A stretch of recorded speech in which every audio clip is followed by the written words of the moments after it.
It's a Thursday, which means it's update day across Cold War, Warzone, and Modern Warfare. Now, early in the week when we discussed what to expect with this update, we anticipated a smaller update, and to some regard, it was a smaller update, but there also were a few surprises thrown in the mix here across the board for Call of Duty. So naturally today we're going to break down everything that changed, everything you should be aware of so that when you jump in, you're completely in the know. As we go along, let me know your thoughts down below. What do you guys think of this update so far? Are you liking some of the additions that we ended up seeing here within this update? Maybe not so much. Are you looking forward to trying out the new weapon of the R1 Shadowhunter? Whatever it is, feel free to let me know. As well, if you enjoyed the video, make sure to drop a like down below. And of course, if you are new to the channel, make sure you hit that subscribe button. We're on the road to 400,000 subscribers, and we'll keep you up to date with all things Warzone, Cold War, and anything COD related. So if you're interested in joining the community, I'd love to have you. And finally, a reminder, if you guys are interested in taking care of your eyes a little further, my friends over at Gamer Advantage, the best blue light glasses on the market, bumped up code Espresso to 20% off from now until the end of the week in celebration of St. Patrick's Day. So if you guys are interested in learning more or perhaps picking up a pair for yourself, links in the description below. But anyways, let's talk about the update at hand. So like we mentioned, it's a bit more of a valley this week in relation to the schedule that we see for Call of Duty, with next week though looking to have a lot more on offer, but we'll get to that in a few minutes. As of right now, what changed today though, we of course saw some playlist updates across the main titles and a few additions elsewhere. Today in Black Ops Cold War, we ended up seeing St. Patrick's Stockpile transform back into Traditional Stockpile, so it's still around if you enjoyed that mode, but it's no longer thematically changed in relation to those tags. Instead, again, it's just Traditional Old Stockpile from Black Ops 4, so if you like that mode, you're in luck because it's still sticking around for the rest of the week. Additionally, introduced this week was that of Knife Fight 3v3, a gunfight variation that sees you using knives only, as well as the other various melee weapons. So you have on offer the machete, the wakizashi, the sledgehammer, the e-tool, and the trusty old knife, but you're also equipped with a tomahawk and gung-ho. So like I mentioned earlier in the week, I'm looking forward to seeing how this works, but at the same time, I'm a bit skeptical because I feel like a lot of these melee kills within Black Ops Cold War are 50-50. You kind of get the luck of the draw on that one. So I think it's definitely more of a niche gunfight variation, but it's definitely a cool concept mode. So we'll see how it goes as time goes on. Oppositely, while things were introduced, we also saw that Prop Hunt was actually taken out of the playlist rotation as of right now, and it's being described for as good reason. They're taking the downtime to add more props and more maps into the rotation for once it returns, with two named maps being Satellite and the new Miami Strike. If I were to guess, I'm thinking this will return as of next week or the week after, so not a terribly long downtime if you enjoy Prop Hunt, but just be aware that it's out of the rotation for the time being. As for your other playlists, you of course have your standards, but also introduced again is Combined Arms Mosh Pit, which is of course Hardpoint and Domination, as well as Combined Arms Assault in 12v12 action on a various number of maps. And then also we end up seeing also returning is that of Throwback Mosh Pit here at this, featuring various game modes on Express, Raid, and Nuketown 84 in both the core and hardcore denominations. And finally, on the Cold War side of things for playlist adjustments, we also saw that if you're into competitive play, in addition to the professional level now available in League play, are the most recent map and mode adjustments, which include the likes of Apocalypse Hardpoint in the rotation, as well as Express S&D introduced.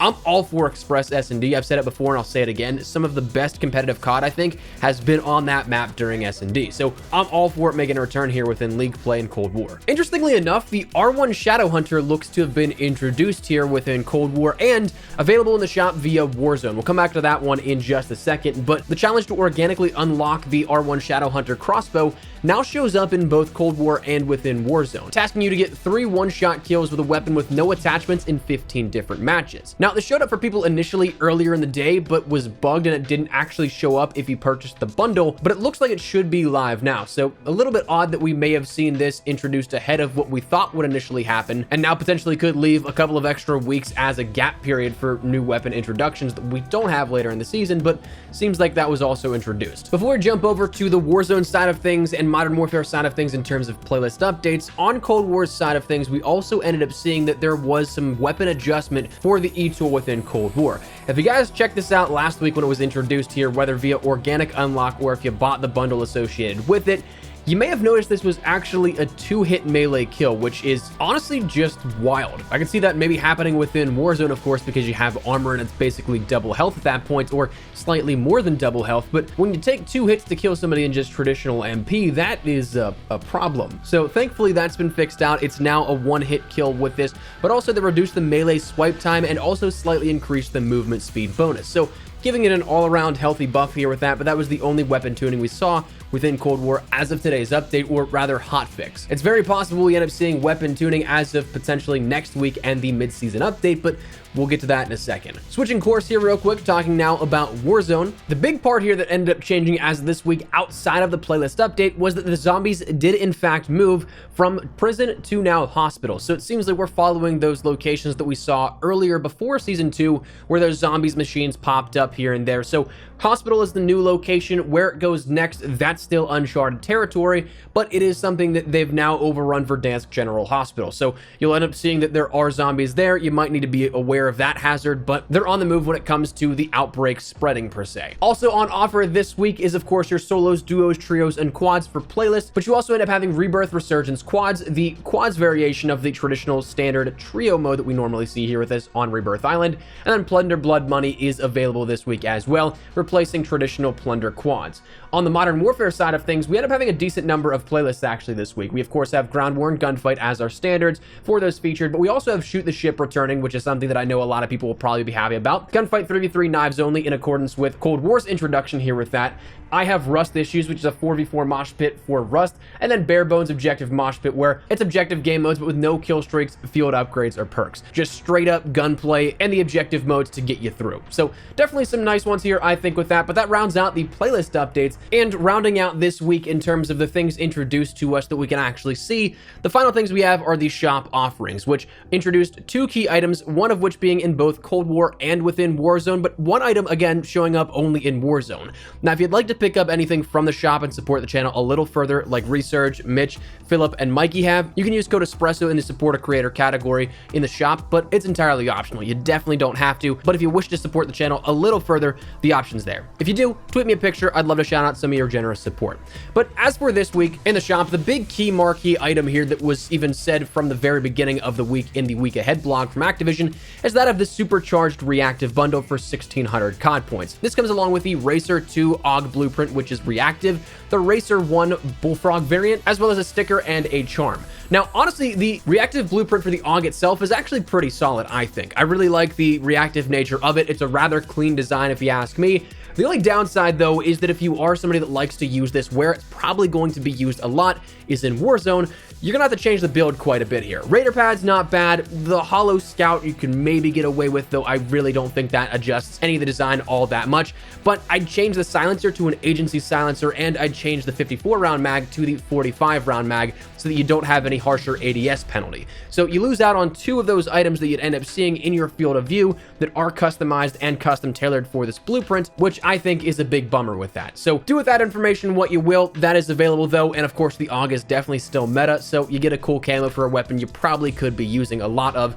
But on the Warzone side of things, again, the weird part is this doesn't show up in Cold War's shop, so I'm wondering if this was introduced earlier than it was supposed to be, and it wasn't quite ready to go live just yet, but somehow made its way in there. But as we mentioned, the R1 Shadowhunter seems to be in the game right now, which does have a bundle associated with it of the Archaic range, which comes along with the Lancehead Shadowhunter Blueprint, the Stolen Idol Charm, the Medieval Archer Emblem, and the Old Time Sniper sticker.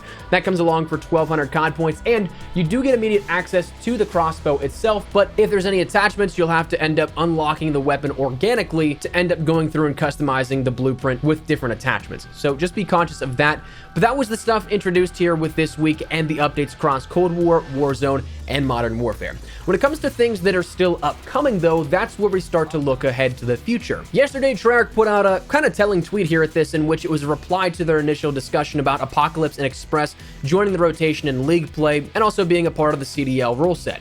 But in that reply, they ended up saying, for those asking about weapon tuning, we've got a full tuning pass coming in our next major update, and Season 2's midpoint is just around the corner with the thinking emoji. So it looks like next week is, of course, that midpoint, as we've mentioned beforehand, but that also means that we're likely going to see the mid-season update, or Season 2 Reloaded, which looks to, of course, bring that full tuning pass across a number of different weapons, which is nice because it's been since December since the last tuning pass for Cold War specifically, but also that means that we'll likely get some new introductions in terms of content. We've talked about recently how there's still quite a few things that are missing. Of course, 2 operators, still another weapon of the ZRG Sniper, 2 maps of Golova, which is is likely going to be coming in the fire team designation, as well as mansion in a gunfight variation. Miami strike is going to be on the rotation at some point here and likely could be introduced as of next week as well, plus probably a whole host of other things that are unnamed and unmentioned as a part of that update and what we've already seen in the roadmap. So it looks like, while again this week had some surprises but still is relatively on the lower end of excitement, next week could be that bigger piece that we're looking for that may tide players over a little further. So